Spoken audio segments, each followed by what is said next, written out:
Gina. Hi, Kate. Hi, Kate.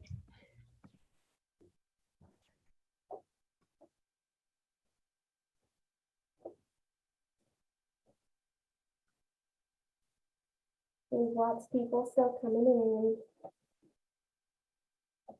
County executive looks like he's in the command center.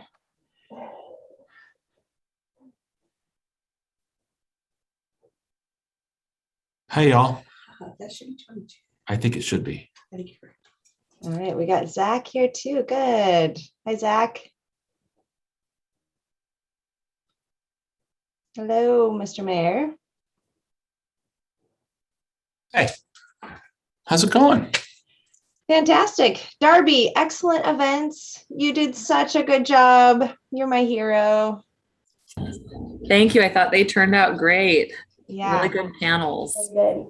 Yeah. The content Rose, is, what's that backdrop you got? That's kind of cool. well, it's kind of the sort of thing. One, it's townhomes from Seattle, but they match our logo, and I thought it would be cute. And then you guys don't have to see my like closet, although I'm very proud of it too. Hey, all you guys. Good to see you again. You too, Don. It's been a minute. What's that, Rose? It's been a minute since I've seen you. It's nice to see you. Thank you. You as well. This is an all-star cast, I have to say. In some ways, it's good we're all not in one place in case there was like a natural disaster or something like that would happen. And then Bellingham would just be completely void of all of the best. Yeah, do we have a designated survivor for that situation? Yeah. I don't know if you want to be the last one alive, you know? Well, I vote Derek. He's the smartest guy I know. Plus, he has 2 little kids. So I'm going to just say he's up. Everybody shelter Derek. My kids at least would appreciate that.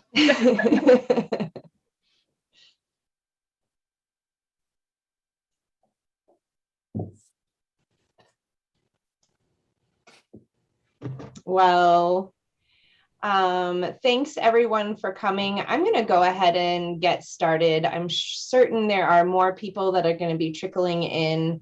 But like I said, I'm feeling very good about the people that we have in the room here. We had over 80 people register for this event alone. So just really excited about everyone else's excitement about Housing Week and finding a time that we can actually celebrate and be together. So welcome to the 2021 Wacom Housing Week. We are here to be part of a celebration. Most of us here, we work on housing issues every day, and those are hard and complex and emotional. And so when something good happens, even small wins, it feels like a huge win. So today I want to celebrate each and every one of you for both your big and small wins. For the most part, today is about fun and celebration. We're going to play trivia. We're going to celebrate local housing heroes, and then we'll get to hear from Zach Giffen, our local housing celebrity. I also recording in progress. We're also going to record. So if you don't want to be recorded, just turn off your video, although I do love seeing all of your faces. I want to celebrate the Coast Salish peoples and honor the land we all share.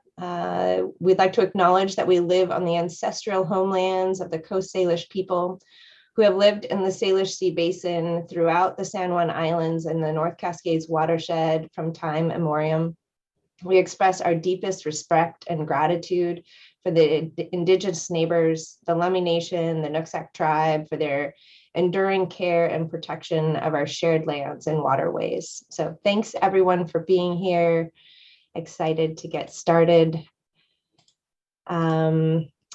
You guys are all Zoom experts. I don't feel like I need to get into this too deeply, other than to say, I want you to use your reactions. I want you guys to use chat. I love to see your faces. So if you can have your camera on, would love that. This is going to be a participatory event.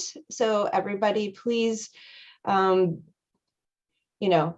have your computers at your fingertips so that as we get into trivia, you can play, because I am going to require 100% participation. My name is Rose Lathrop, and it has been my honor to be part of all 5 Wacom Housing Weeks. I work for Sustainable Connections as their program director, and was part of a group of just 4 organizations that started that first Wacom Housing Week. And each year it takes incredible collaboration, thoughtful planning, and intentional outreach by a lot of really passionate, dedicated humans to curate a week that aims to start conversations, spark new ideas, and get people fired up about housing solutions. So thank you for being here and spending part of your week being part of the movement to make a difference. We have had over 300 people attend. That doesn't account for, that's just the first few days of Housing Week. We've already had 22 amazing presenters so far. So imagine the momentum and energy for solutions when you count that each one of those people is fired up and interested in being part of the solution. We now say that the Housing Week is brought to you by the Wacom Housing Alliance, but in reality, it was Housing Week that brought about the Alliance. And it was after our first Housing Week, we realized we needed to work more collaboratively together because everyone was asking for it after that first Housing Week. And it was just 4 organizations working together on that. And afterwards, people were so excited and they're like, that was really cool, but how come I wasn't part of it? And I want to be part of that conversation. People from health agencies and transportation, for-profit and nonprofit home builders, economic development agencies, we're all eager to see what we could accomplish if we all work together. Our resources, expertise, and capacity alone are no match for the housing crisis, but together we might stand a chance at getting more homes for more people in more places for all the right reasons. So in the past 5 years, we went from no Wacom Housing Alliance to what we have today. I'm extremely proud of what we have. It went from an idea to a powerhouse. And each time we have our steering committee meeting, I am in awe of the expertise and passion that is at that table. I just want to thank every one of our steering committee members. They almost all attend almost every single meeting. They're amazing humans. I'm just forever grateful for the work that they're doing. We also have task forces that are actually doing that hard work. They're meeting and they're doing this work that isn't being done elsewhere in Wacom County. It's unique and it's different. And I urge you all, if you're not already involved in the Housing Alliance, come be part of us, join a task force and help us move things forward. So a special thank you to everyone involved. And if you're a steering committee member, I just say, give us a little wave of your hand. You guys are my hero. And speaking of heroes, of course, we can't do this on people power alone. And that is why we are so grateful to our sponsors that help make this event and much of the rest of our work possible. So thank you, Community Health Plan of Washington, City of Bellingham, RMC Architects, WTA, the Realtors Association, Wacom County Health, and Port of Bellingham. There's not many times that you would see all of these logos together, and that's because they all have a unique connection to the housing crisis, and they're all here to support us through that. So thanks, everyone. It is also my honor to introduce our 2 very important people for the evening. Not only are they very important people because a majority of our community voted them to lead, but because of the leadership they have shown over the past 1.5 years, especially. I remember all these things that they said during the election. It was a very tall order. They made lots of commitments to our community on climate action, on equity, on housing, and these are not small agenda items. They are huge mountains to climb.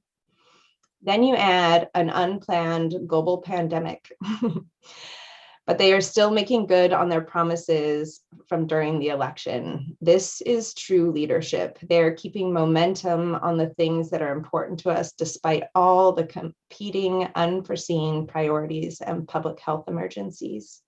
So I would like to introduce first our mayor, Seth Fleetwood, who will give a few opening remarks.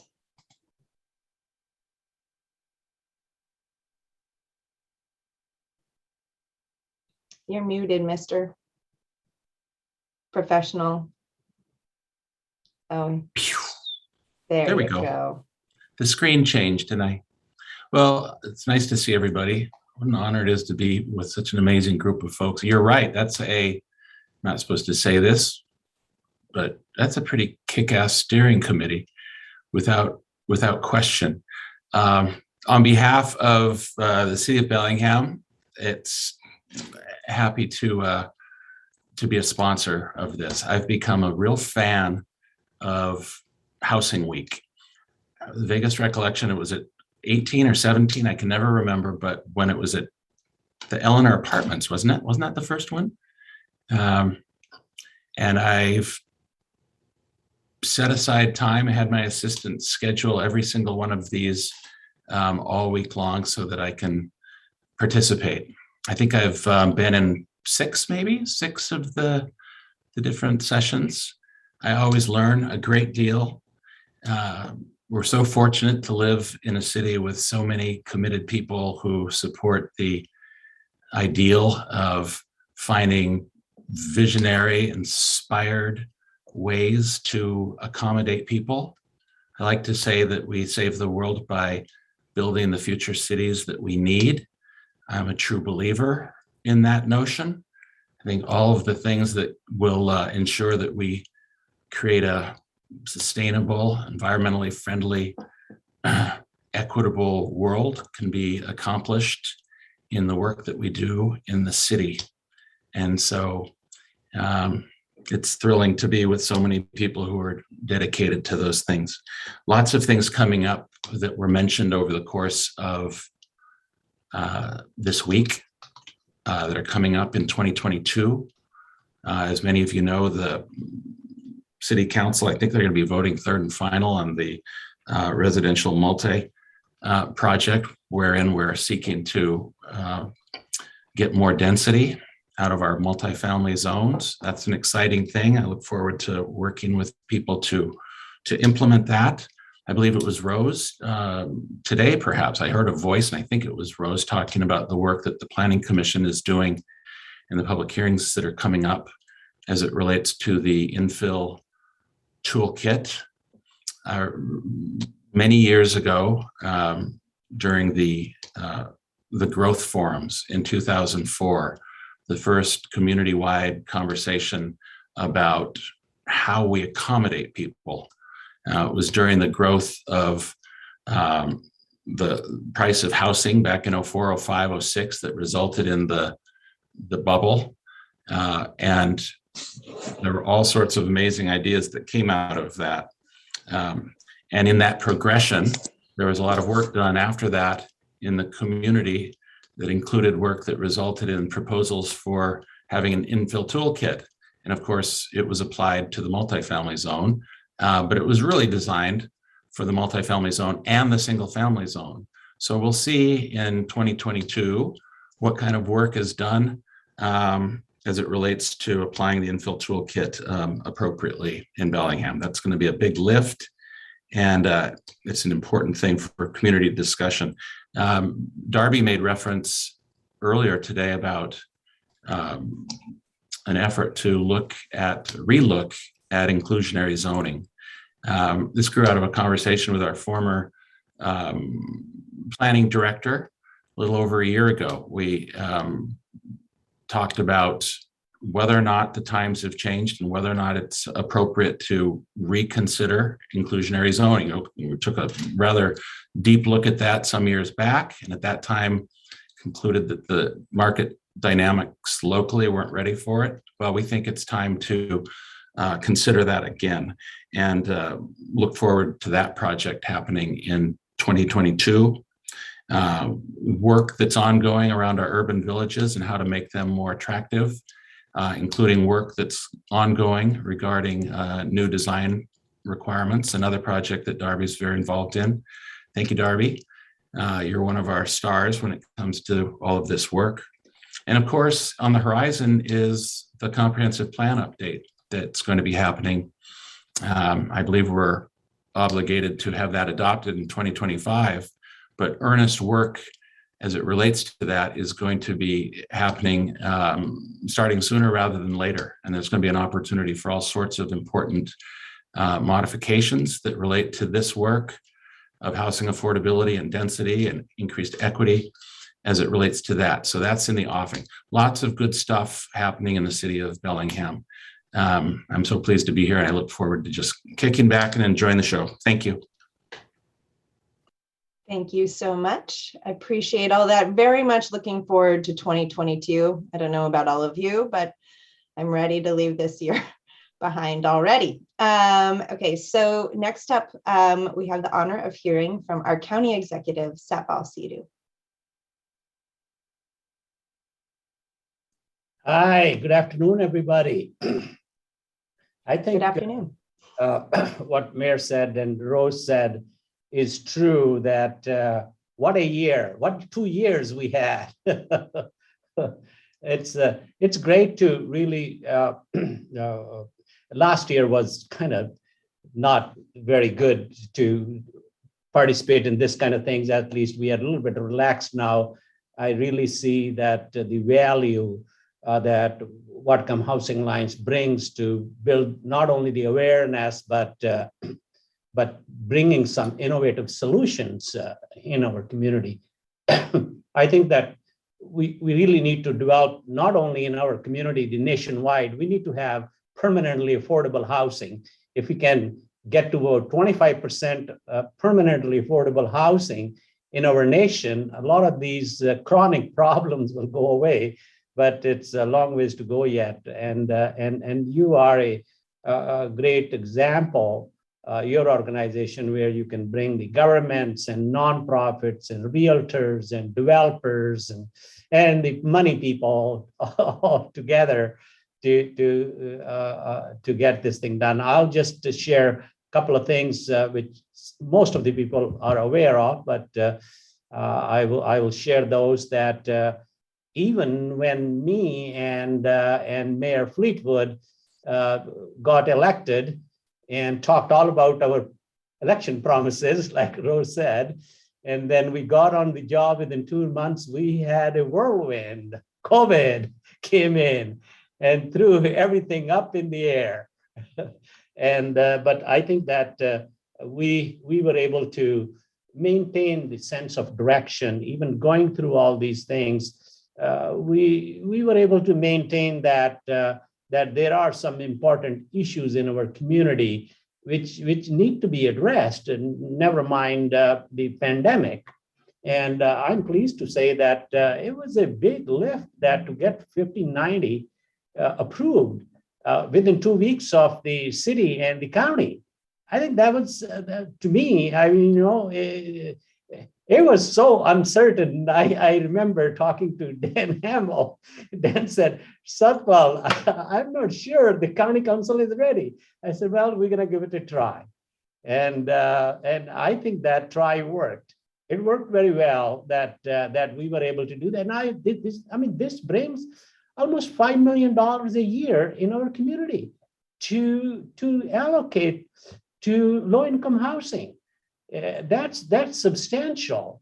And at the same time, last year, I was familiar with EDI money because I was on the council for 5 years and was very interested in EDI initiatives and things. And we started working on that. How can we bring EDI money into play with affordable housing. It may be low-income housing or workforce housing, but either way, this money should be in the play. And of course, the hats off to Michael Jones and Jody Burnett from Blaine and Ferndale, and Tyler and Don Goldberg got together, made a little task force, and came up with the changes to EDI rules.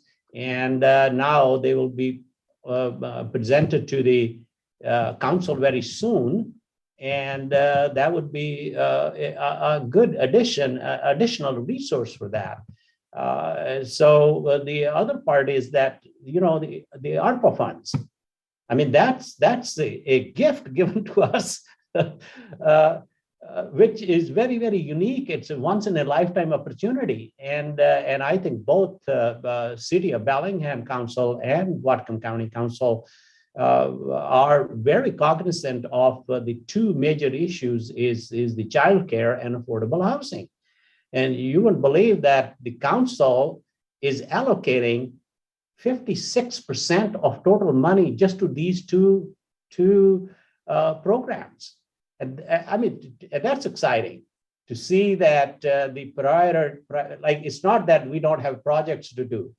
We have to really work with a lot of different groups and people and put these priorities on.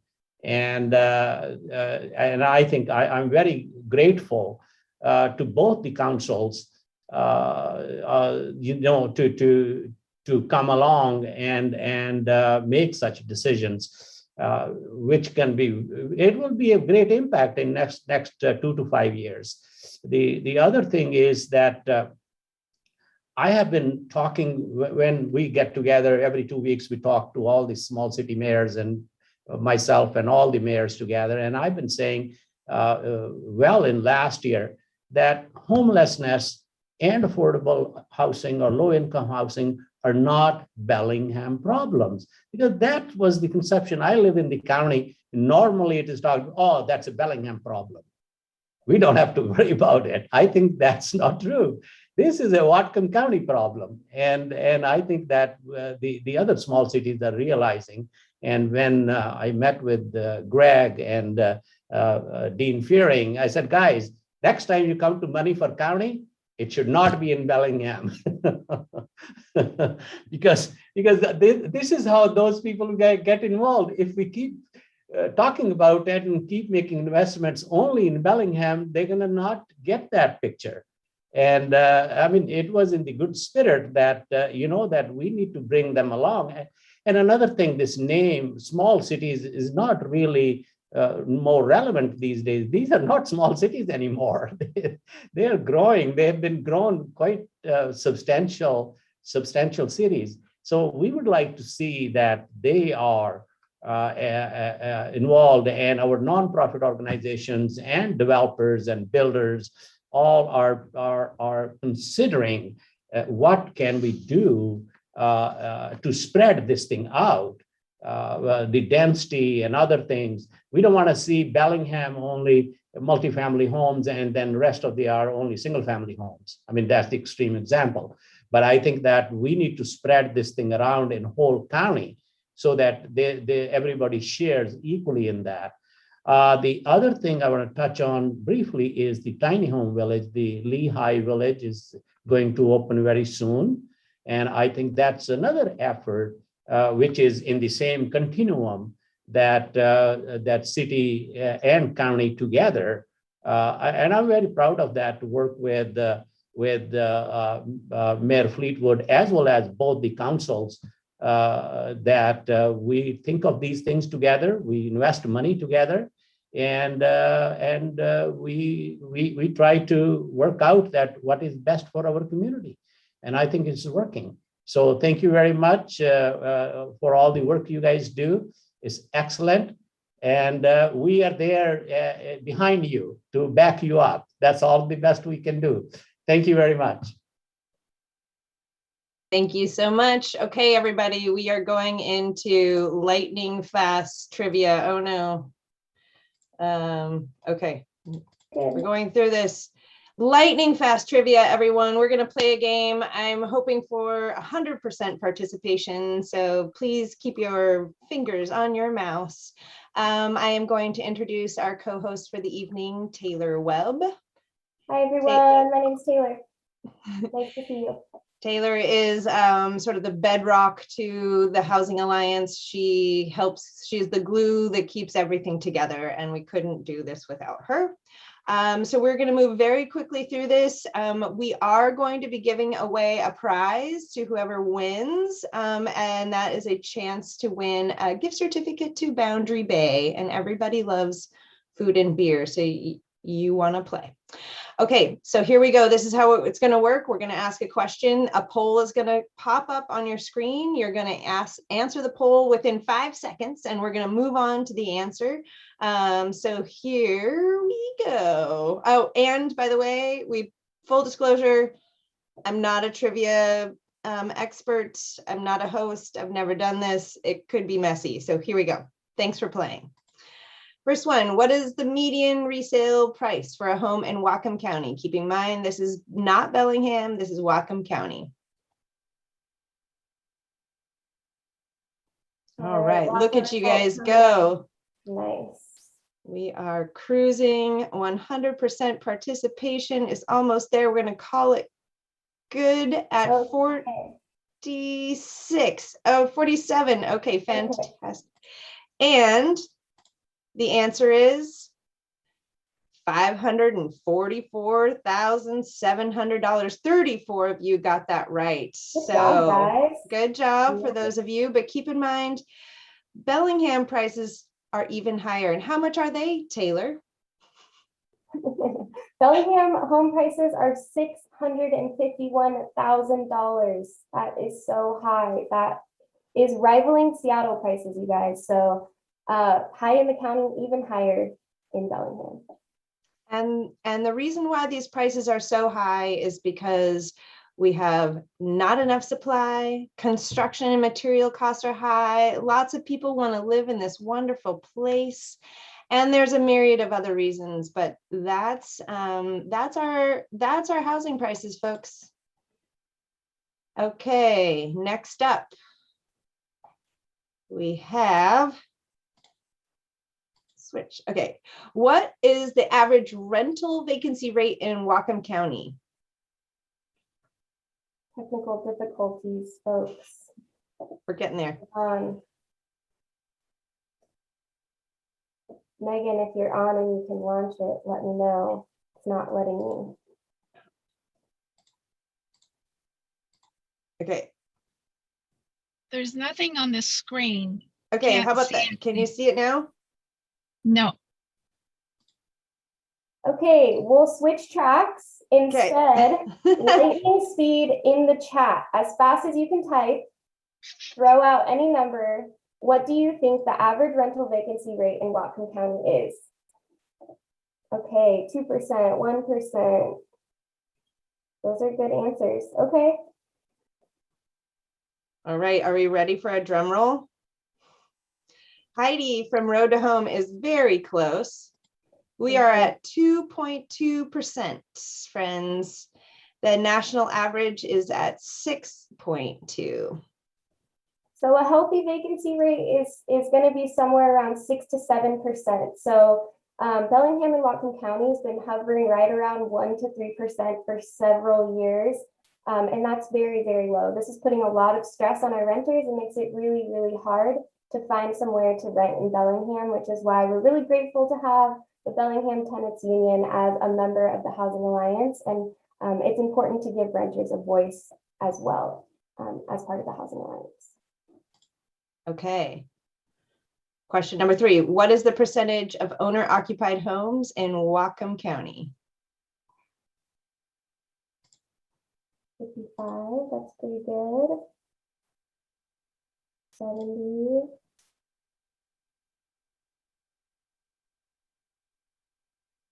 Okay, good guesses.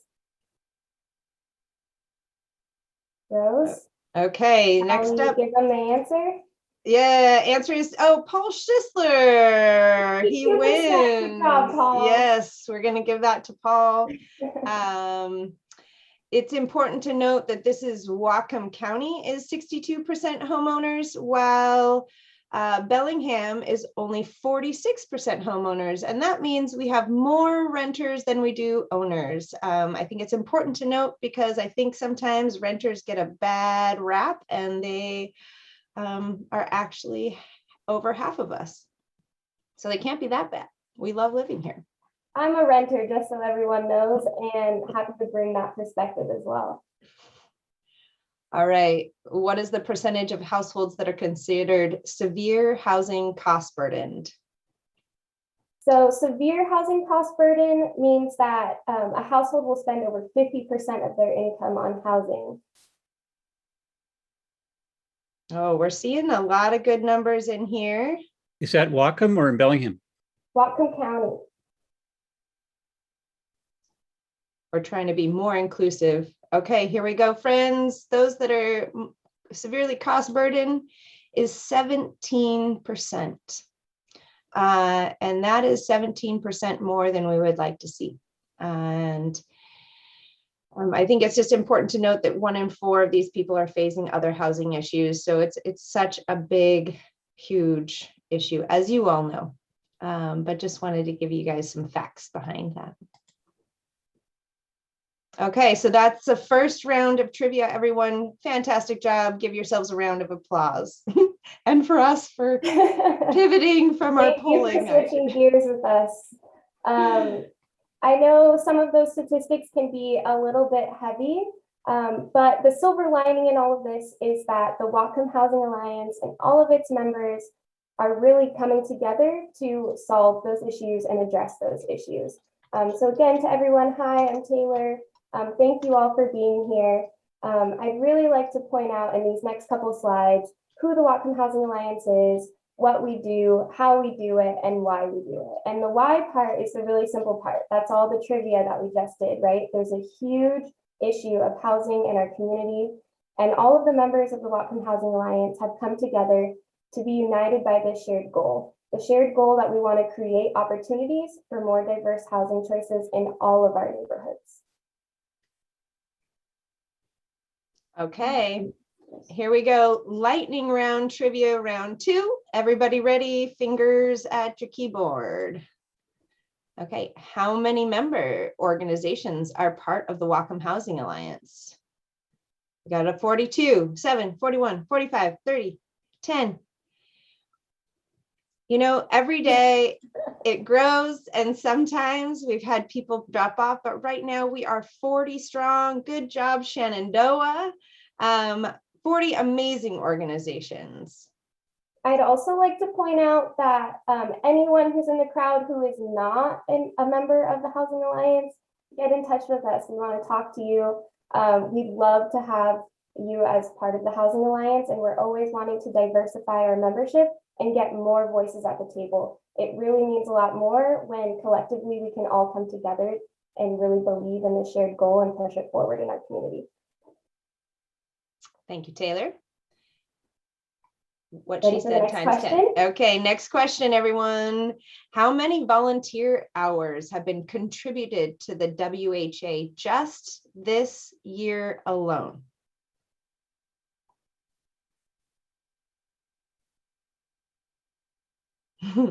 Yeah, countless. Yeah, you guys are like, the numbers are so right. And honestly, to be honest, we just sort of made up a number anyway. So we took how many meetings we've had. We've looked at every one of the people that are there. We made up a guess. Just in our meetings alone, we were over 650 hours.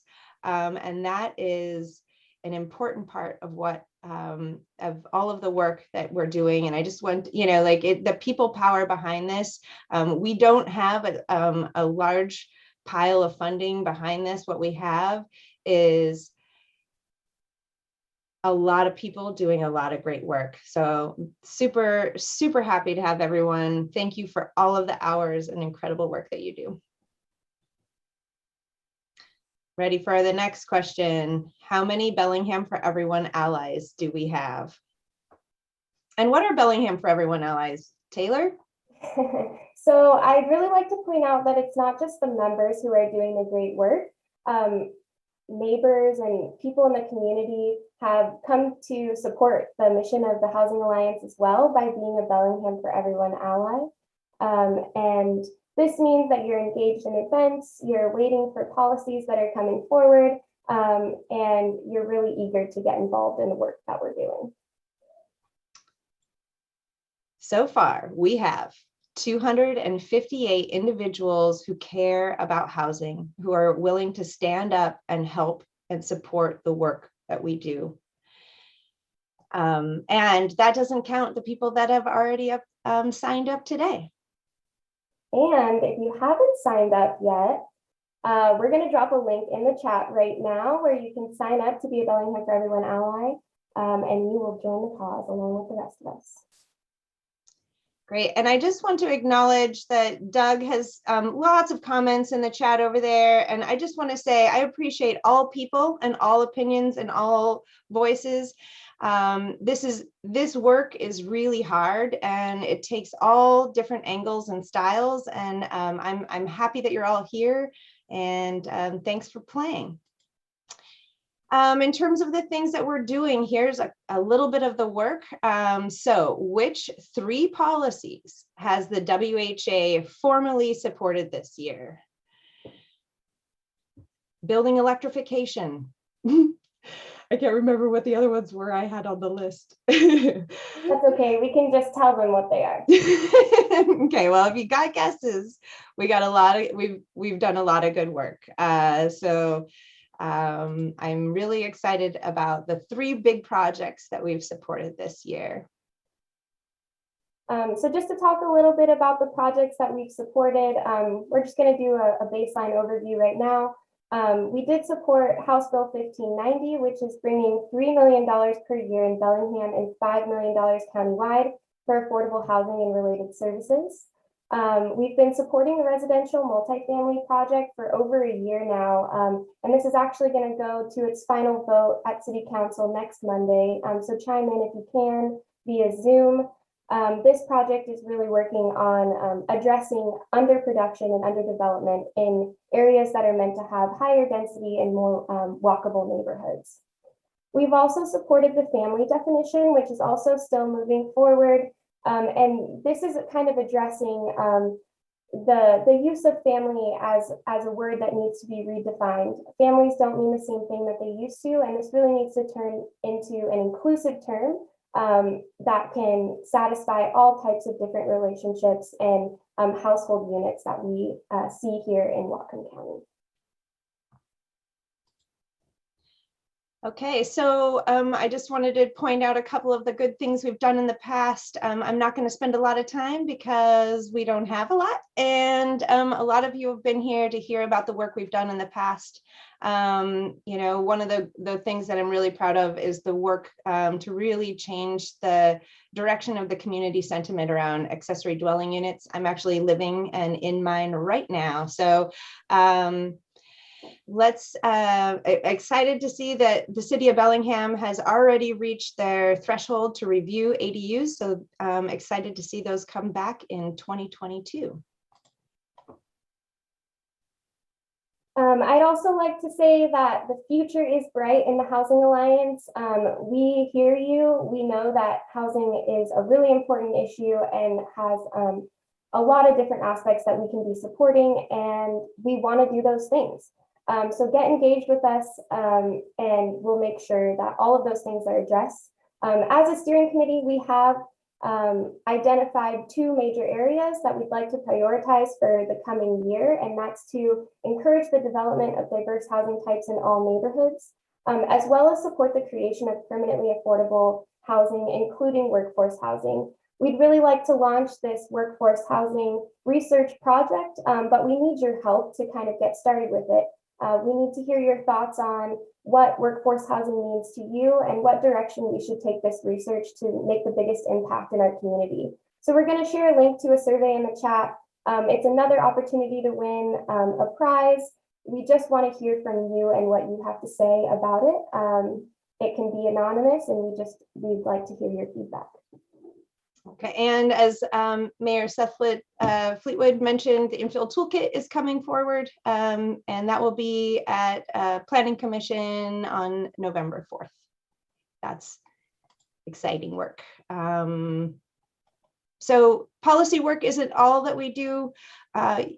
The work that we're doing, we have task forces where you guys, I see in the chat, there's lots of like, what are we actually doing? Well, we're doing technical assistance, and that includes helping to create, using our expert collaboration to identify resources. We developed the ADU handbook. We're doing a lot of education, including Housing Week. We have Bellingham for Everyone learning series. So every other month we have opportunities for people to learn more about how housing is connected to other values that they have in this world and how we can move those things forward. And then advocacy, as we've mentioned in this policy work. So thank you guys so much, everyone, for playing our games and being part of a sort of a celebration of housing. And to move on to the next part of this agenda for the day is to really honor the incredible work that has been done. And so every year we give out Housing Luminary Awards. I'm unfortunate that we can't all be here together to celebrate in person, but I am going to introduce Gina from the Port of Bellingham. She is also our steering committee chair. Right. Hi, good evening, everyone. So yes, I have the distinct honor of presenting the very first one. So I normally would do this Vanna thing, which we can't do in our boxes, but I have the honor of presenting the first one to the Samish Commons and Brian Thane for the Luminary Award. And I only have a very quick moment. They only gave me 1 minute, Brian, because you know that I could go on and on about Brian Thane and his amount of leadership and knowledge and insightfulness when it comes to affordable housing. But the great thing is that so many of you already know him, so I don't need to. So really, I want to take this time to say thank you. Thank you to you, and thank you to your team. Thank you for your leadership, for your insightfulness, and for being just a part of our community. We are so fortunate to have you guys, and for doing this project. It is gorgeous. I drive by it every single day, and I've watched it grow and develop. And this project really shows the epitome of what affordable housing can be, what the contribution it can be to our community. I drive around, and it is by far one of the most amazing developments I've seen. The out of the box, the way that it's developed. And so this is so well deserved. And so thank you, thank you, thank you for all that you do for our community. This is so well deserved. So thank you. And I would now am presenting the award to you, Brian.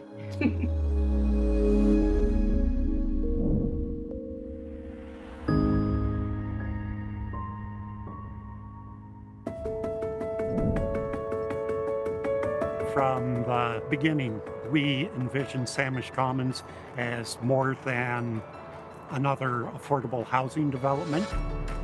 We're deeply involved in the development of affordable housing for our community, which was a crying need back in 2015 when we started the project, and is certainly more so now. We're also interested in taking this site and really stitching it back into the neighborhood. Already, Samish Commons has helped catalyze more redevelopment of the Samish Way corridor here.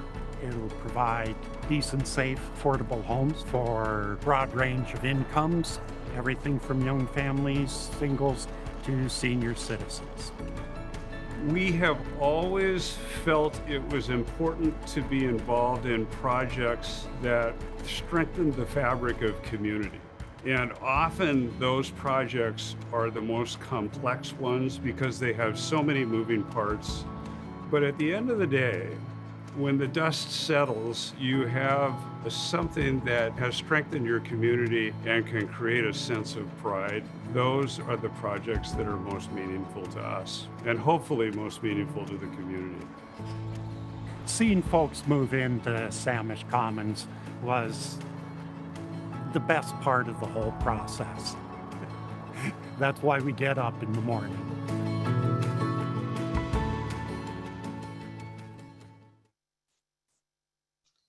Well, everybody give Brian Thane and Samish Commons a round of applause. It's a huge project. And Brian, I don't know, we are short on time, but I would love for if you have anything important you would like to add, say.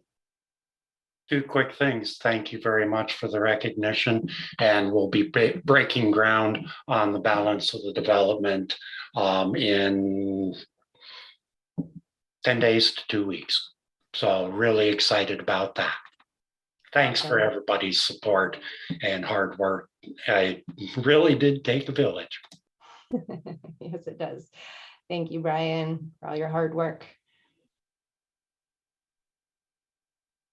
Okay, next up, I'd like to bring Neil forward. Neil, why don't you go ahead and introduce the next award? Sure. I'm Neil McCarthy. I'm a principal here at RMC Architects. And tonight I've got the pleasure of introducing the Influential Person Award. And the award goes to Samia Lutz. Samia is the Housing and Services Program Manager at the City of Bellingham. And I know Samia through her work in the affordable housing field. So I reached out to a few of my clients and asked them for some comments about working with Samia. And my clients describe Samia as collaborative, committed, willing to engage in problem solving at all levels, a strong advocate for affordable housing, a difference maker at both the local level and the state level, and an excellent partner. I've been lucky to work with Samia on a few committees over the years, and she is valued for her insightful comments and her counsel. She's a true leader in the affordable housing field. So congratulations, Samia.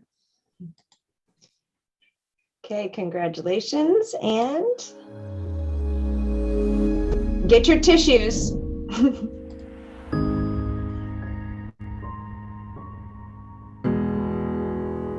Really, from day one, it's been great to work with her. She's really been a partner in the work that we do. She's so creative and is constantly looking for solutions to whatever the challenges are. To figure out how to do planning and affordable housing in a community is just so complicated, and she just seems to know all the answers.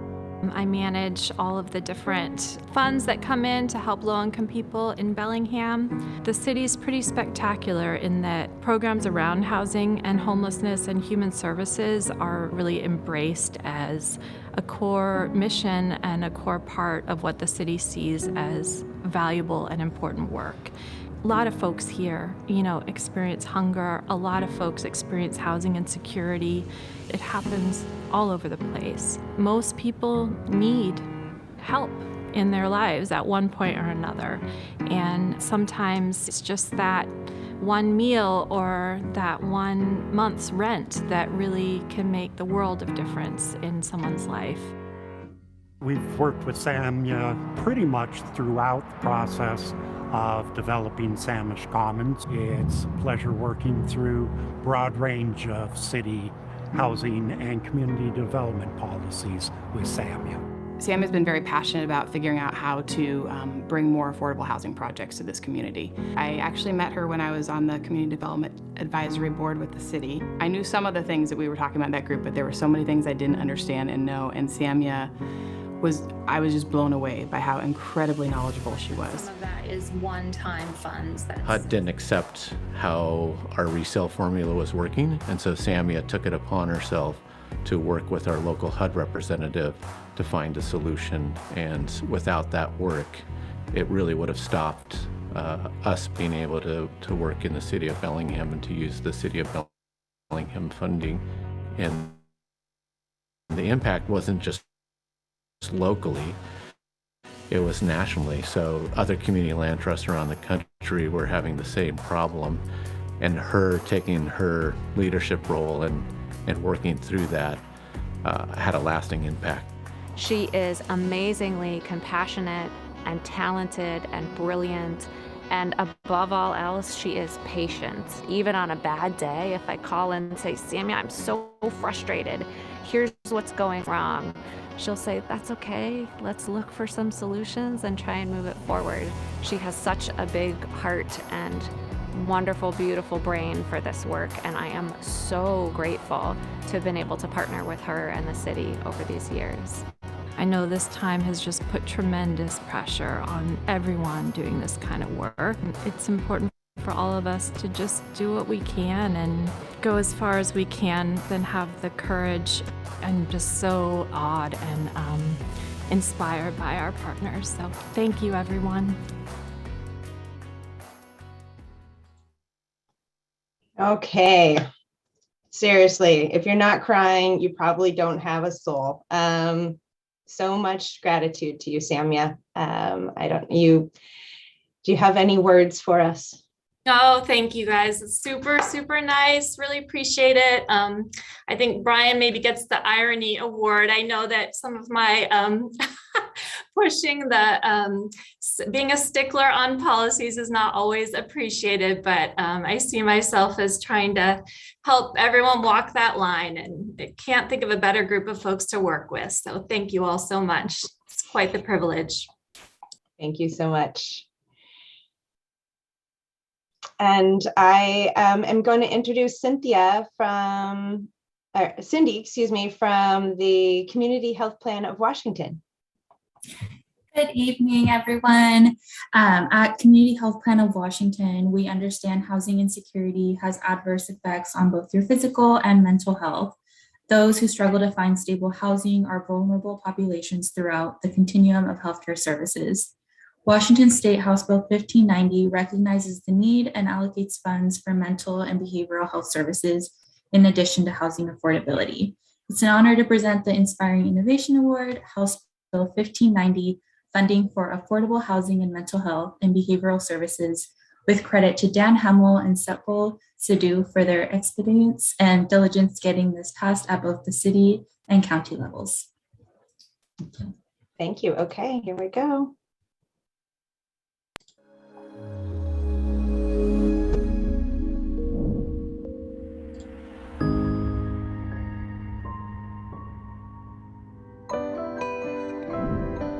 When I learned about 1590, I thought that this is a great opportunity. This is an opportunity to provide us with funding that we can look long-term. We can figure out how to best maximize it. 1590 allows the county and the city of Bellingham to retain part of the local sales tax to be used for affordable housing.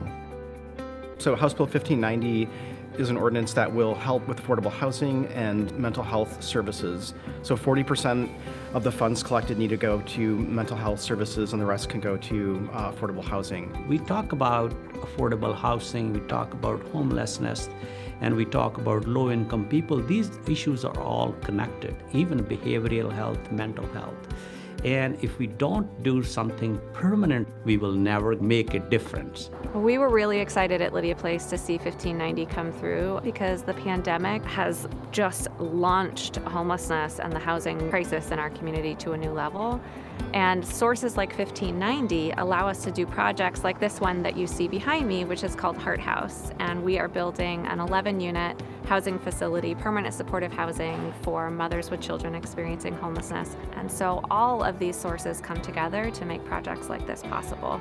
These additional funds will oftentimes be that bridge that we need to make a project go forward. And so, for a very small increase in local tax revenue, it has a ginormous impact to our local housing. And that's not just speaking for Colching Community Land Trust, but the Bellingham Housing Authority, Opportunity Council, Catholic Housing, Mercy Housing.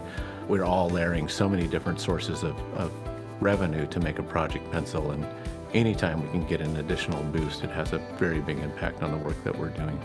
It'll be an opportunity to actively work with the community and bring in some knowledgeable folks to figure out how to plan ahead. I think Bellingham in 5 years should be a place where everybody has a chance and everyone has a shot and everyone feels like they belong to the community and that we're better when it comes to equity. We know that we are behind in affordable housing production and we are trying to catch up. So we really had that sense of urgency in passing this. And I think that we're going to see the fruits of our labor here in the next few years.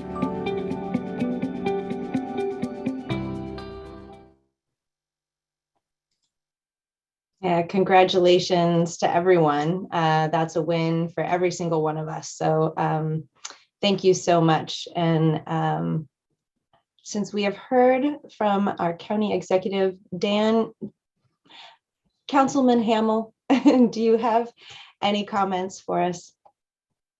Yeah, thanks for the recognition, and thanks Executive Sidhu for your work on this as well. This is a big deal for housing for folks in our community.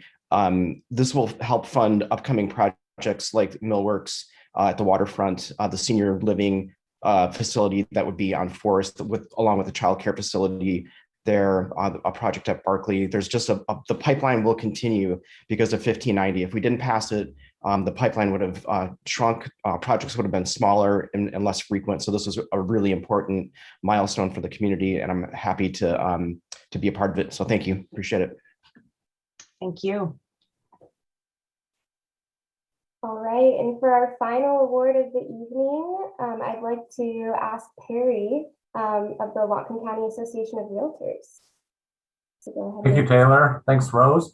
I want to thank you for allowing me to present this award. It was a really good opportunity for me to remember that those of us that work in policy and keep working towards the same goal have the same opportunity to help people, but there are others out there who are helping individuals in a very real sense. They're actually putting people in homes.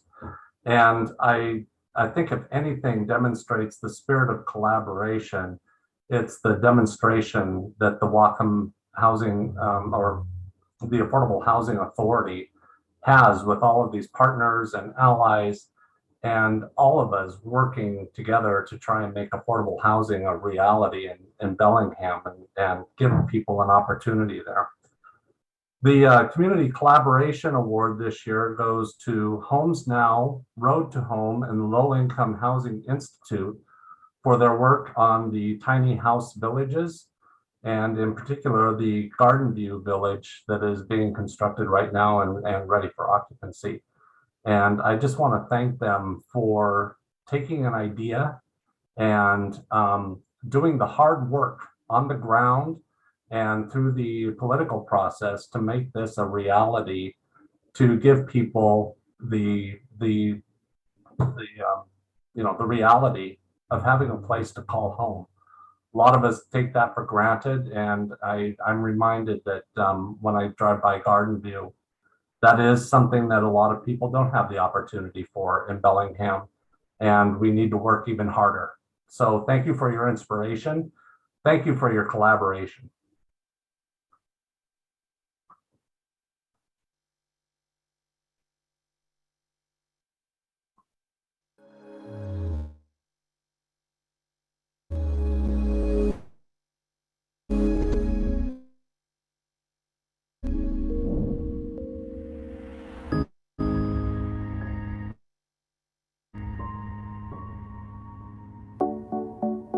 We've really seen this community come together and thrive just in building this village. Community collaboration is what's needed to make this continue and increase and improve over time. We would not have been able to do this without our community.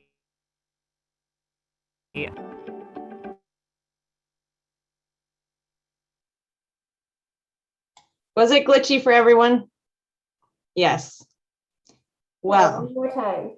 We'll try it one more time. And if it doesn't work, you will be seeing these videos everywhere shortly. Just know that it was very sweet in case it doesn't work.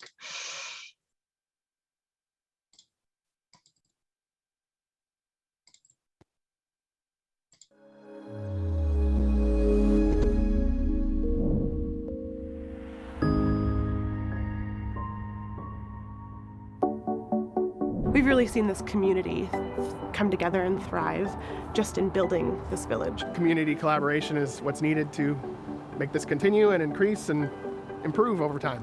We would not have been able to do this without our community. The city partners with Whatcom County and a whole host of nonprofit agencies to support our community members experiencing homelessness. Homes Now started the first 2 tiny home villages in Bellingham, Unity Village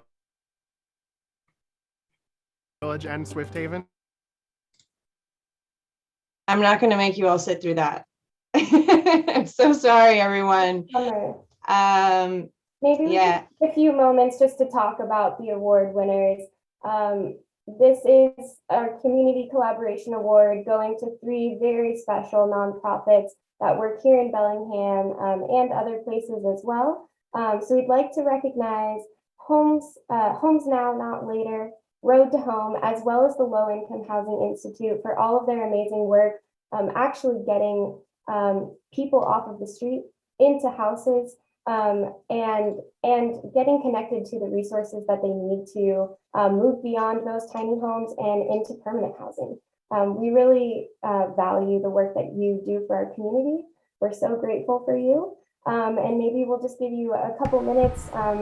I see Doug is here, and we also have Josh Castle here from Low Income Housing Institute, as well as Ashley from Road to Home. Okay, so the thing that was in the video, the main thing I wanted everyone here to see that, of course, glitched out or whatever, is that I wanted to thank more than anybody for Homes Now, the residents, because Homes Now is a resident-run model. Both villages, we created the first 2 villages in Bellingham, Unity Village and Swift Haven.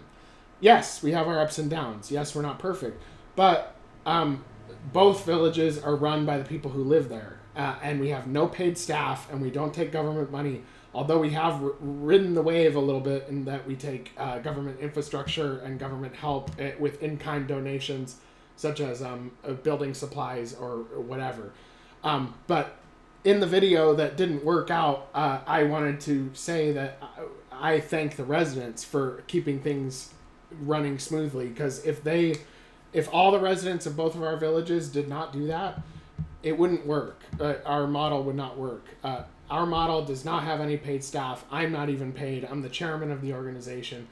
And we have set up the first 2 successful villages that continue to run smoothly in Bellingham. And we did not, the people that live there run it. And that's the main thing I wanted to say. So take it easy. That's it. Thanks so much, Thank Greg. you. And Josh, Ashley, if you're on the call. Yeah. Josh, you want to go first? I was going to say, Ashley, you want to go first. Why don't you go for it, and then I'll go after you. Okay. Well, thanks everyone for having us here tonight, and thank you for this amazing recognition. It really isn't Road to Home, it's really the community who deserves the recognition. Garden View Village is the definition of collaboration. It's been a county, a city, and community partnership all around. We're just really, really grateful to use our networks and our knowledge to be able to bring people off the streets and into safe shelters and help them on their road to permanent stable housing. So thank you all for being here, and thank you Bellingham for being the amazing community that you are and investing the resources for this. Yeah, I want to echo those comments. Just really grateful, to the Alliance for this recognition, and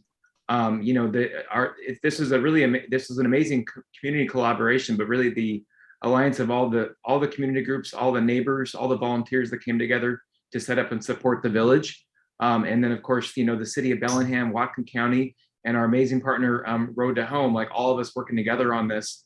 It really was a great experience to see so many people coming together to support this. So thank you, everyone.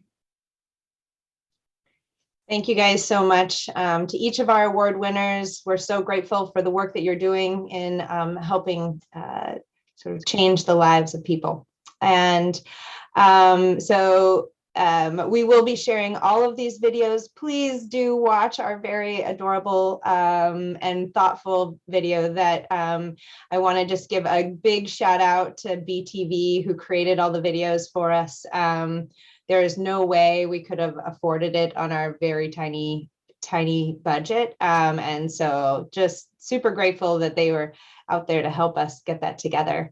And share the videos once we release them to the public, share them with all your friends and family.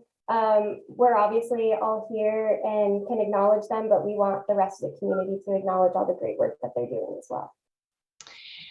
And on the subject of tiny homes, we're grateful that we have these tiny home villages, and we're grateful that we live in a town or a community that houses our local celebrity, Zach Giffen. I met his little brother years ago. We have lots of mutual friends in common. And actually, Taylor and I were at a bar and ran into a friend of his who said, you got to get Zach involved. And so here it is, months later. We're excited to have Zach. He's done a ton of important work around tiny homes, and looking forward to your presentation. So take it away, Zach. Thank you so much. Okay, can you hear me okay? All right, thanks, Rose. It's just an honor, honestly, to be here and to be invited to speak with everyone. And thank you for your time. I will try to make it fun and not waste your time. But it's also just an honor to be part of this community. I love it here. You know, you may have seen Tiny House Nation as a reality TV show. We started in 2014, and I'm the co-host of that. I've also worked since 2015 as a board member of a nonprofit called Operation Tiny Home. And, you know, our goal is we go around the country. I kind of teach these workshops, but our whole stated purpose is to support local organizations that are building tiny home villages for homeless veterans and other populations experiencing extreme housing instability. So it's organizations just like Homes Now around the country that is, you know, we're somewhat of an incubator or a support source on a national level for that. And then the last couple of years, I've been working as a board member of the Tiny House Industry Association, and I'm now serving as the vice president of that. I'm also still a athlete ambassador for some brands. Outdoor Research is one of them. And so I've been a professional skier, but my biggest claim to fame by far is that I was a ski patroller at Mount Baker Ski Area back in the early 2000s. So I also worked at the mountain and did the terrain park. But anyways, I have a long history in this county. And I've really, the first time I came out was 98, 99 for the Winter of Wonder, the world record snowfall. And since then, you know, now both my brothers live here. Both my parents are in the county. My father's business is relocated here. And it's just absolutely home. And I'm here for, not by accident, but because it's an amazing place and it's full of all the things that I love to do and full of great people. So I'm gonna talk about tiny homes because that's what I talk about and that's what I know. And so like I said, I won't waste your time with things that I don't know about. And the first thing that I want to just get out there is that I'm going to be talking about tiny homes on wheels.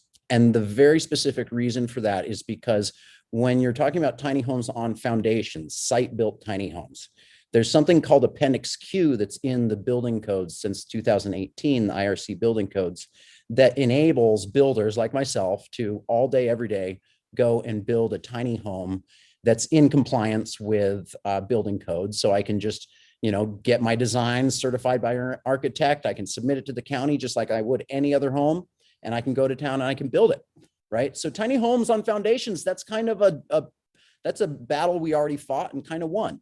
And then also tiny homes, the very smaller tiny homes, which I kind of, just to differentiate, I typically call tiny shelters. If it's a tiny home that doesn't include a kitchen and a bathroom and plumbing, I call it a tiny shelter. It's for no disrespect other than to just differentiate, because when I'm referring to tiny homes, I'm talking about a fully self-sufficient home that contains everything that you would expect from a normal house, only in a smaller footprint, and is of no less quality than a normal home. And the reason for this is for pride. You know, people that live in tiny homes, they want to feel like, you know, our homes are just as quality, they're just smaller. And then it's also to separate ourselves from other types of housing that is not allowed in the communities with a stricter hand, right? And so I'm going to be talking about tiny homes on wheels, just precisely. And by the time that I'm done talking, what I hope to convey is just two things, and then I'm going to open it up for some questions. And the two things that I'm going to talk about. Number one, why tiny homes actually can what I believe is a bigger have a bigger impact than what a lot of people give them credit for. You know, I think that the mentality about tiny homes is pretty prevalent. People understand what it is, and they're pretty positive too about it. You know, it's whether you're on the more conservative political spectrum or a more liberal spectrum, people are very much in agreement about tiny homes. But there's a little bit of a challenge in terms of apathy, because people aren't necessarily motivated to do things about the barriers that are facing tiny homes, because they just don't really believe that it's going to accomplish that much, right? Like, put your energy in somewhere else. So I'm going to challenge that by talking about why we need them. And then I'm also going to talk about mobility. And I'm going to try to explain how mobility, and I should back up, I'm going to say movable, not even mobile, because that kind of gets your brain moving in a different directions. I'm talking about homes that are movable and how that's actually a game changer for affordability, because what it does for implementation. So backing up to the first point, why tiny homes are needed.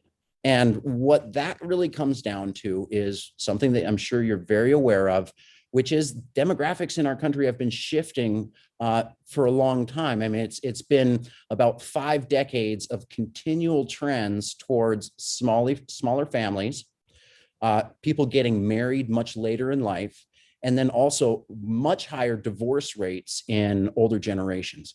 And so those 3 major contributing demographic changes mean that the way people are living now is totally different than it was in the 50s and 60s when we were all laying out our zoning policies. And even through the 70s and 80s when we were starting to look at mobile homes and HUD housing and all the other different options, right? So we're living drastically different. And how drastically is that?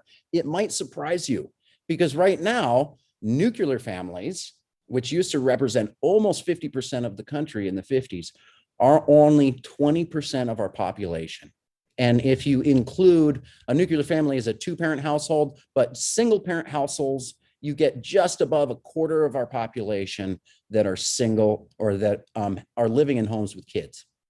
And then on the other side, what has happened? We have had this massive expansion of single adults in our population. And now single adults represent almost 50% of our population. And I'm using statistics that all came out of a report called Making Room, produced by the AARP in 2019. I would totally recommend anybody check it out. It just really lays it out very well. But essentially, we have about 50% single adults, and 25% are like my wife and I, were married couples without children, right? And then on the flip side, we have a housing stock that even back in the 50s contained a whole lot more smaller housing options. Keep in mind, the average size of a home in the 50s for a family of 5 was just under 1,000 square feet, right? So our homes have doubled, our families have shrunk, but at the same time, we've stopped allowing many of the types of housing structures to be built that naturally produce smaller housing options. And what has that left us with? That has left us with 3/4 of our population that is either singles or married couples without children. And we're all competing for an incredibly small portion of smaller housing options that are either 1 or 2 bedroom housing options. And right now, only 12% of the national housing stock are 1 bedroom homes and apartments. And that's in contrast with 50% of our population that is singles. And what that means is that Many people who would otherwise maybe downsize and live in a more appropriately sized home simply are not able to find that kind of option, because also most of the smaller homes, the 1 and 2 bedroom apartments and homes, we segregate into certain areas of our communities that become less desirable. And what does that leave us with? That leaves us with the number one, the largest demographic of homeowners or of people living in this country are single adults living by themselves. And what that means is that we have a huge amount of empty bedrooms. And I am not a mathematician. I've just kind of done some small calculations, but according to what I can see, at the very, very least, there are 29 empty bedrooms for every homeless person in the country. And I was talking with a woman, she's one of the founders of the tiny home movement, and we were talking about the housing crisis. And she says, Zach, stop. There is no housing crisis. There's a crisis of generosity. And I don't argue with that. But what I also believe is that the laws that we have in place have made it extremely hard for people to be generous, right? And when people have, a lot of people are single people living in large homes with plenty of empty bedrooms, but the idea after maybe they're empty nesters or something, maybe they're, even if you're a young person, the idea that you're going to have strangers coming into your house is very, very difficult. A lot of these people simply just want to remain in their neighborhood. So they're staying in their home, even though they know it's putting them in financial stress, and they know that they don't need the space and it's too much. They can't handle the maintenance. And another piece of that is that essentially we have just a huge portion of the homeowners are older Americans. And I'm not really going to go into that, but it's what I'm trying to lead people to understand is that to solve the needs of housing in our country and certainly in our community here, we can't just keep building more homes. We have to build the homes that we actually need. And if you really look at the housing spectrum, we are flush on 3, 4, 5 bedroom homes. We could basically stop building them right now and just focus on smaller options that make it more desirable for some of the people that are occupying the larger homes to move into a smaller space. And keep in mind, every time somebody downsizes in that fashion, we've just created another housing option. You know, we've just freed up a home in our community to impact the accessibility and also affordability of the spaces. And we've done it without actually having to create, without going out into the woods and cutting more trees down so we can build another large home. We've simply just given a more desirable space for somebody to downsize, frees up the homes for somebody who needs the space, and we've created housing simply by using our existing housing stock more efficiently. And that's what tiny homes can do for us. So now I'm moving to the point number 2, which is why mobility, right? Because people are like, yeah, I get it. Tiny homes, like we should let them, but like, whoa, what's this wheel stuff, right? And what it comes down to in terms of mobility is that it really just is a game changer in terms of implementation of affordable housing, right? Because of the Growth Management Act, especially in the county where I'm at, we are very limited in terms of any changes that the council can do for increasing any kind of density. So our very best strategy right now to get more housing options in the county, and I mean, honestly, in Bellingham city limits as well, are accessory dwelling units. And I, for one, am a very big fan of accessory dwelling units because what is it? It is a way to produce naturally affordable housing simply because these homes can't get that big. So you're only going to, I can make a really expensive tiny home, I promise you, I really can. But because it's constricted size, it really does naturally make it more affordable. It naturally makes it more energy efficient by a long ways, and it really doesn't require the same amount of materials to construct the home. So I'm a huge fan of ADUs, but not just because of that, also because of how it disperses the affordable options throughout our city. And there is an amazing study that was put out a number of years by a guy named Raj Chetty, a Stanford professor, and it's called the Opportunity Atlas. And if people are interested in planning, I'm sure everybody has heard about this. It essentially is just showing that if we want to increase people's, and especially young people's, access to the American dream, the ability to bring yourselves up and that upward mobility, that the number one predictive factor for how you can cause an area with high levels of upward mobility is having a better economic disbursement throughout the city. Areas that have very high segregation economically end up with pockets of their community with extremely low levels of upward mobility, and it's not rocket science. So I love the tiny home villages. I work really hard to support them with my clinics and everything, but we can't allow that to be our only solution when it comes to affordability, right? Because the homeless issue works on two levels. It's about bringing people up off the street, but it's also about supporting people in positions that are on the edges from falling back into a situation where they're on the street. Now they're dependent on services and their life is in that spiral.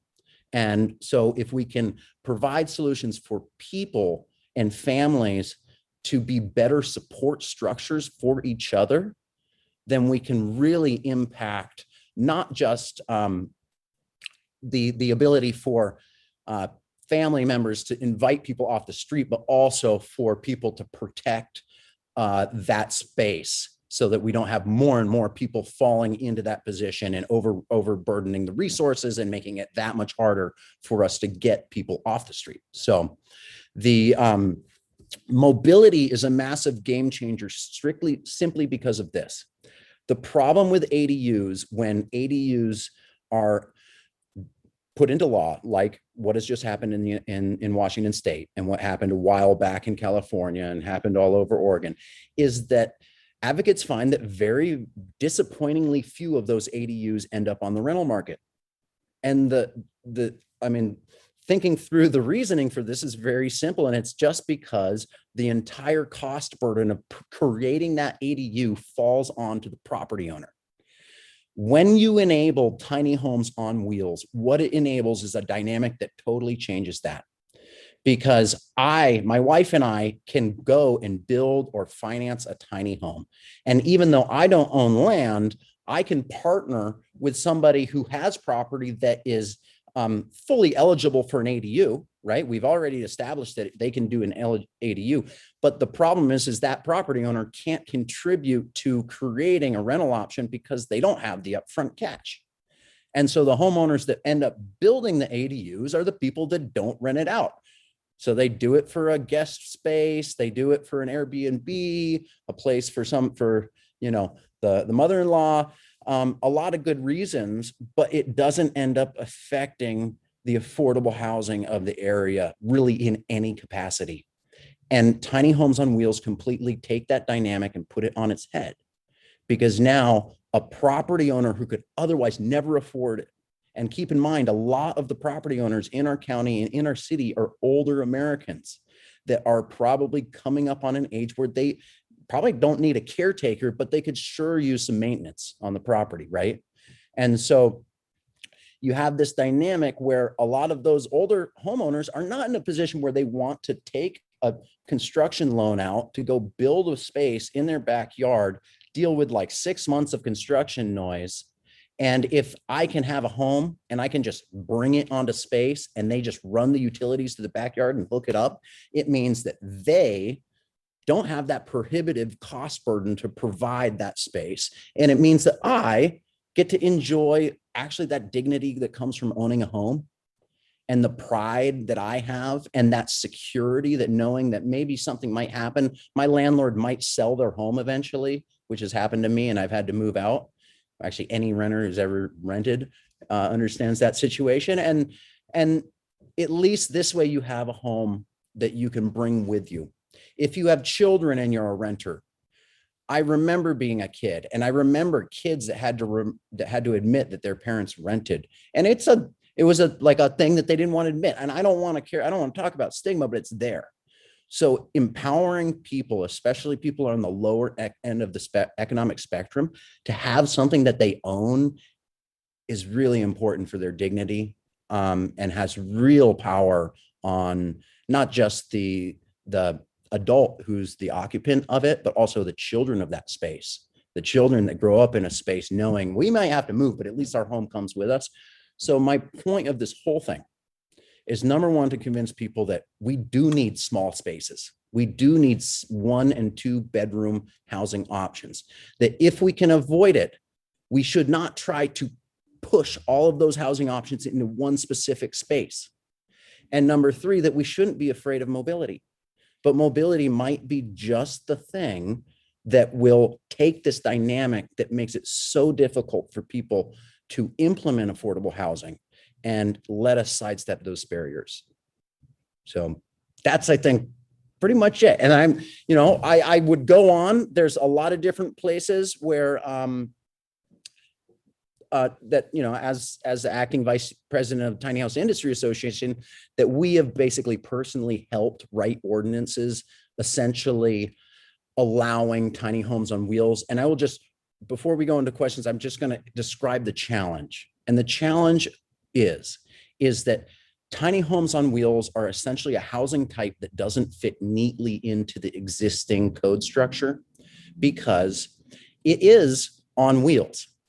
So it essentially needs, no matter what, to be licensed through the DNV and get signed off by LNI, right? LNI does not deal with housing. And the IRC codes deal with habitable structures, right? So we don't fall into either one of them because we're trying to be on wheels, but we're also trying to say, hey, we're built to essentially the exact same health and safety standards as typical residential construction. We just happen to be on wheels, and people are saying, well, we don't care, you're still an RV, right? And so the places that have actually adopted and allowed, or I'm going to say utilized, tiny homes on wheels as a housing solution, especially as ADUs, are ones that have essentially defined a new housing type, right?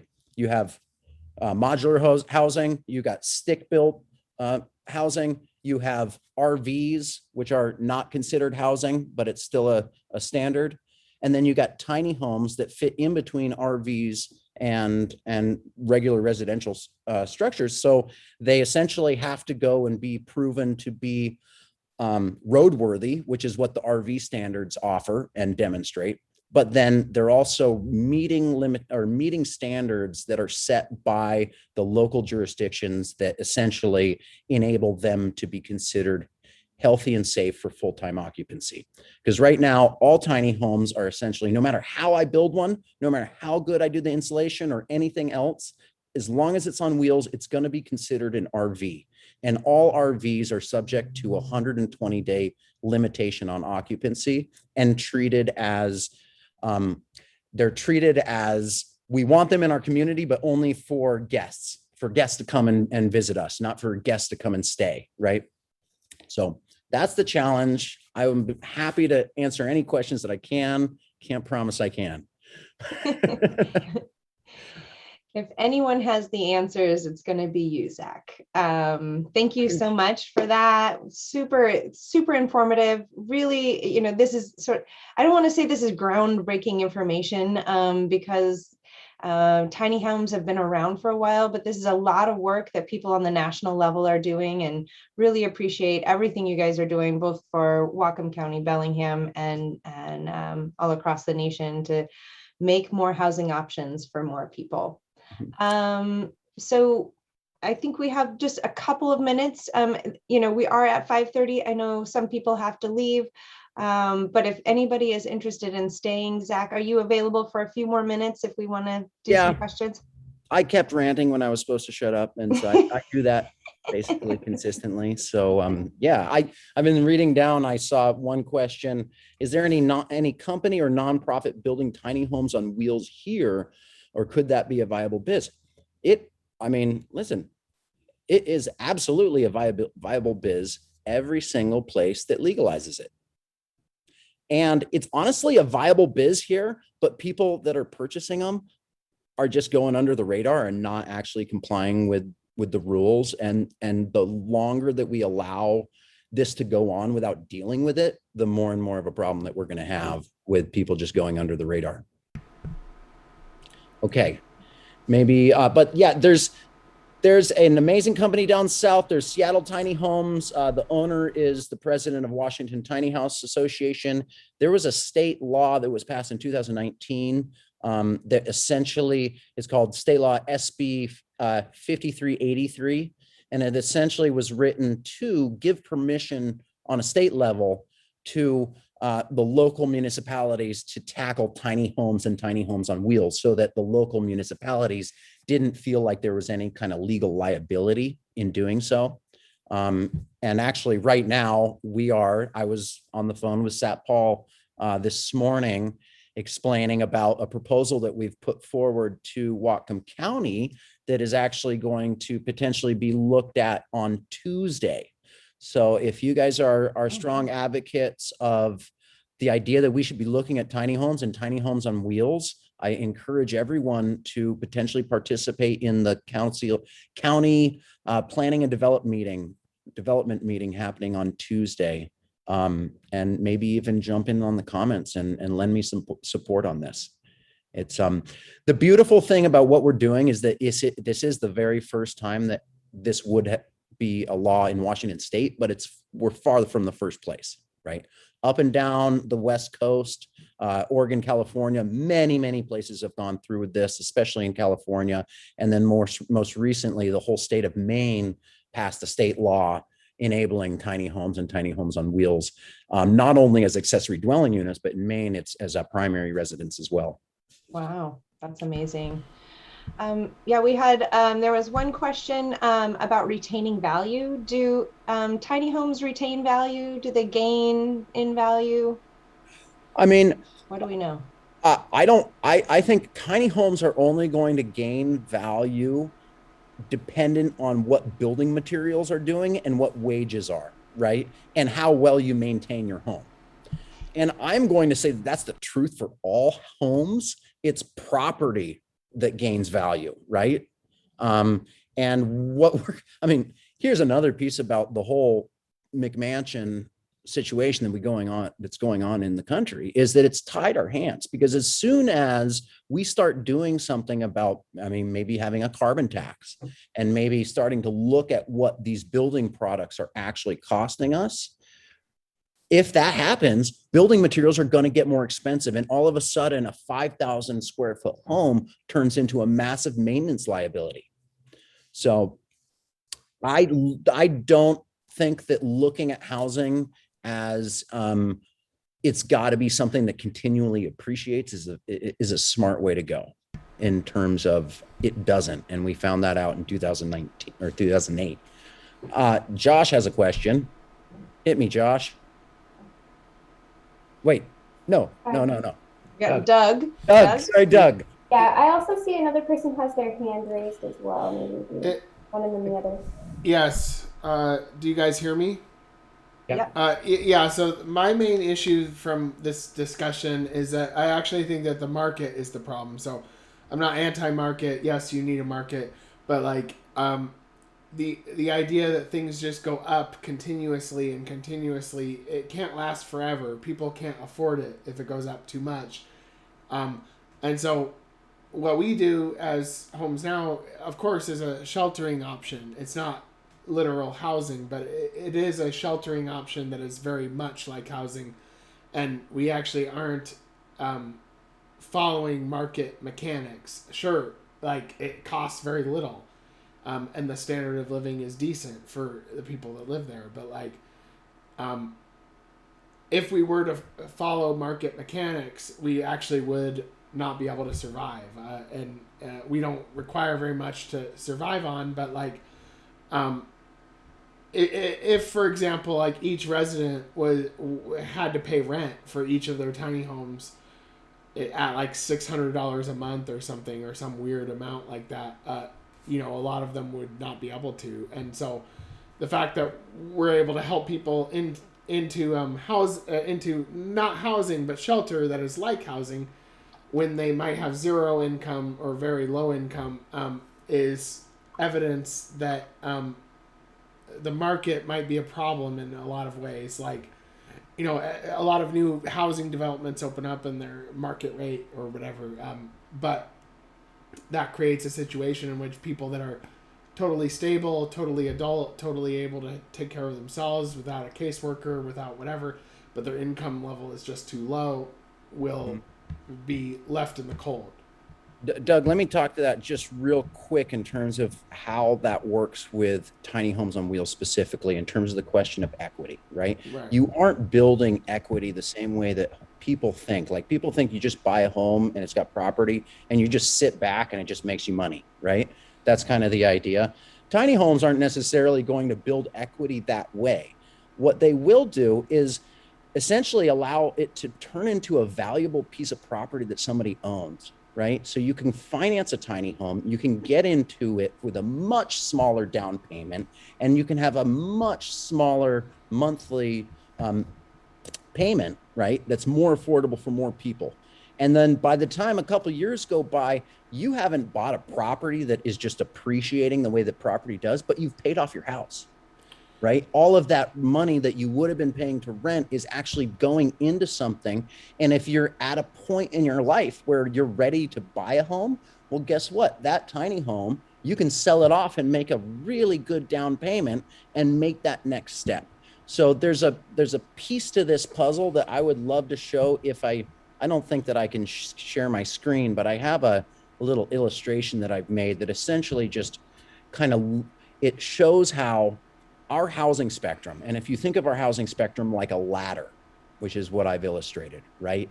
The ladder goes from everything at the very, very bottom, like a tent, to, you know, a tiny home shelter, to, or like a, you know, homeless shelter, to it goes, each one of our housing types is a ladder where we're dealing with a housing ladder that's got some serious rungs missing. Yes, and I get it. You can't climb up the ladder.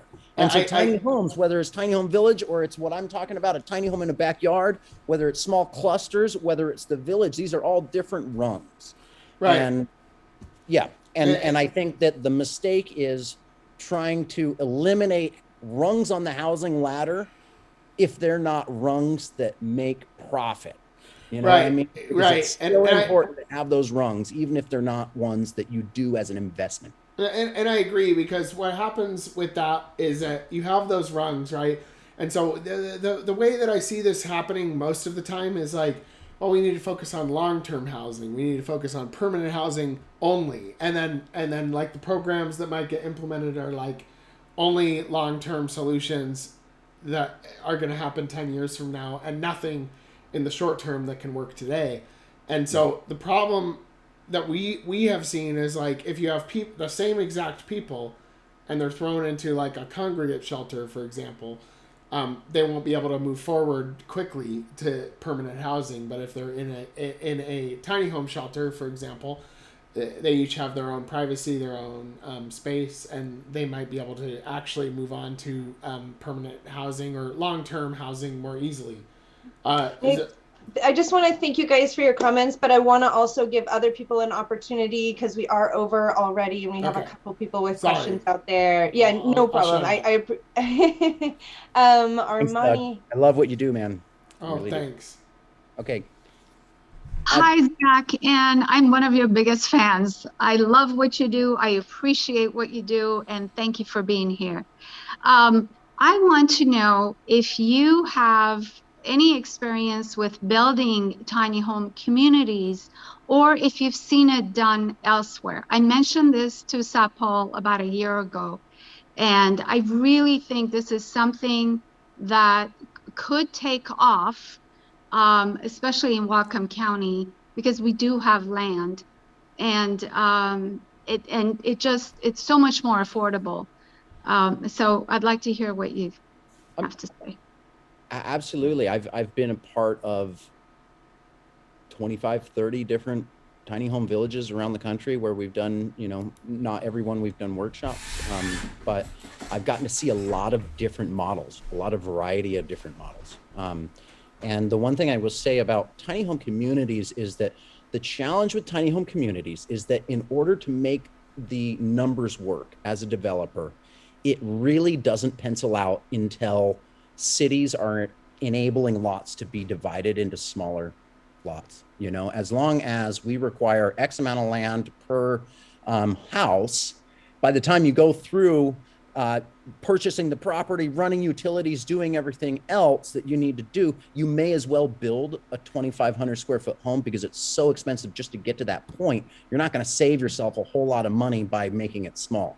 So if you're a developer, there's just no way you can pencil it out and justify building tiny homes. Even if you're a raging environmentalist who believes very strongly that we need to start, you know, curtailing the size of our homes for moral reasons, you just can't justify it in terms of the profit motive. So that's one thing. If cities want to actually encourage tiny home communities, they need to address the NIMBY attitudes. And I will just kind of talk about where the challenges to tiny home villages come from. And I think it's basically because people think trailer park. They say, oh, you say tiny home community, but what you mean is trailer park.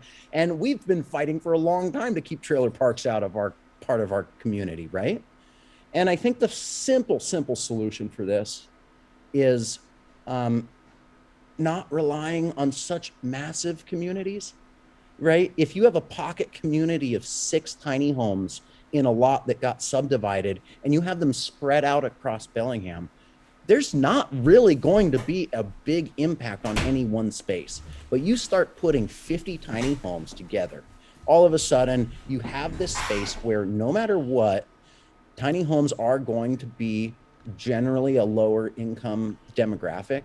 And as soon as you've started allowing tiny home villages of 50 tiny homes, I'm sorry, but you've created a major pocket of low income human beings all living right together, right? And the people, especially, this is how it works. The children that grow up in those kind of environments form an identity as somebody that is otherwords, right? That's what enabling, breaking down residential segregation, the power of what it does is it enables kids from affluent families, kids from less affluent families, mixed backgrounds, multi-ethnic, to become friends before they form their identity. And that to me is really the true magic sauce if we want to kind of break down barriers between cultures and races and religions. It's only going to happen if the children are playing together before they've completely formed their identity as somebody who is not that, right? And that's not going to happen unless we deal with the way that we allow housing and the way that we allow people to segregate housing based upon income. So that's why ADUs is incredible. All right, we got another hand up. I've already talked too long again. Yeah. We'll take one last question. And of course, our honor to Seth Paul.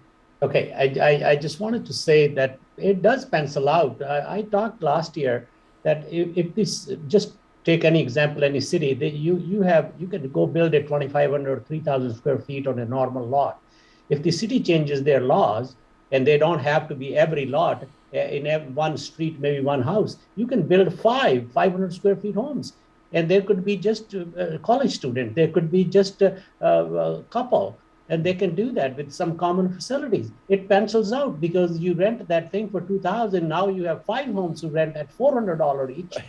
You make that money. It works. But the big if they allow it, has to be changed. Yeah, the laws have to be changed. But yeah, as they are now, it doesn't, and that's why you don't see it. And so rather than doing 25 at a place, we can do 5 at a place, and they don't have to be continued. You can say that within 1,000 feet or of one, there should not be another one allowed, so that they are spread out in the community, not right next to each other.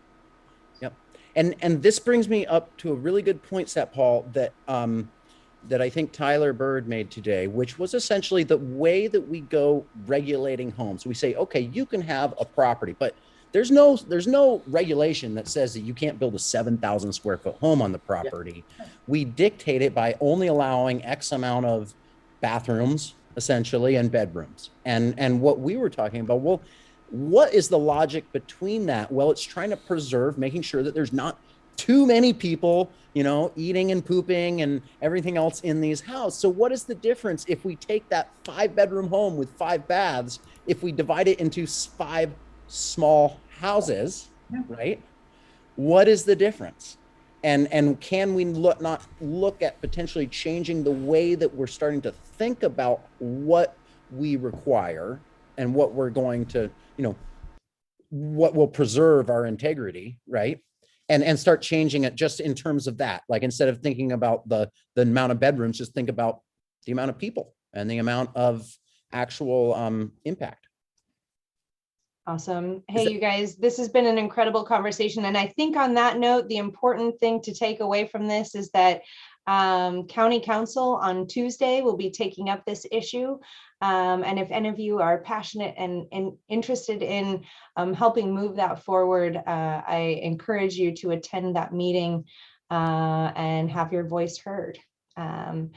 So thank you all for attending another amazing housing week. There is still one more event tomorrow, but I appreciate you all for being here. Thank you so much to Zach. If we can all give one last round of applause. It's been an honor to have you here along with all of you. So thank you all. Have a good night. And I will certainly see you all somewhere again soon.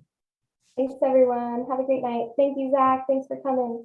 Bye, everybody. Thanks so much. Bye. Thank you, Zach. Recording stopped. Rose, Yes. it's Perry. Hi, Perry. Where are those townhomes? The one Seattle. Yeah, but what neighborhood? Because I would love to get that picture and use it as an example of townhomes. Those are so cool looking. Dan Bartlett from Sightline took the picture, and I've emailed him 3 times asking him if I can steal it. Most Sightline, all of their stuff is not proprietary, so you can borrow whatever you want. But I haven't gotten official approval, but I will go take a goddamn picture myself if I can't, because it matches our logo. Yeah. And it's just like, it's a great example. So anyway. Yeah, that's very cool. I stole it. Nice.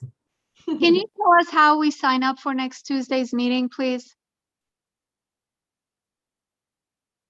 I don't have specific instructions, but if you go on to Whatcom County, their website, you should be able to have a link in there, and they actually have instructions all on their website of how to join virtually. You can join in a way where you just watch the meeting, or you can join in a way where you can participate and give testament if that's allowed at that meeting. What would that meeting be called, so we know what to look for? I believe it's a county council meeting. Let me try to find it real quick. Thank you.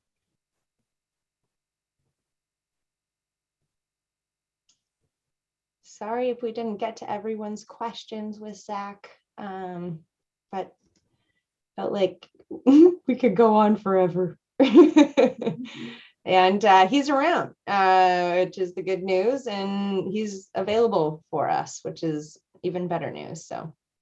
And good timing too, that the city of Bellingham's announced they're going to look into ADU code changes, but I guess not till next year. Probably not till next year. They decided to take up Infield Toolkit, which is a big one, and maybe they'll get to family definition. It's supposed to go to council. Maybe we'll get a new planning director, which will be kind of exciting. Mayor's off the call. We could have, yeah. Soon. I know, soon. Okay. It should be soon. I know they did interviews, so excited to hear that announcement. I did just share the link in the chat. That should take you at least to what the meeting is called and what the meeting's about. Thank you. Yep, planning and development services. And then on the county's website, you should be able to I can maybe post another link there. At those committee meetings, they don't usually let the public speak. So it's written comment committee. ahead of time would be good. Okay. I wasn't sure what it was either. And an open comment in the evening is also open for public. Oh, there you go. Okay. Well, we can try and follow up with everyone with the email addresses that we have, and at least try and get the right links and times and stuff out to folks. Yeah, that would be great. Here you go. Here's another link. And if you go to that one, it'll tell you what meeting it is. It's on Tuesday at 1:35 p.m. and gives you instructions and a link of where to participate. Okay, well, thanks everybody. Thank you. It's a pleasure to have you all here. Bye-bye. Great week. Thanks. Thank you. Appreciate it.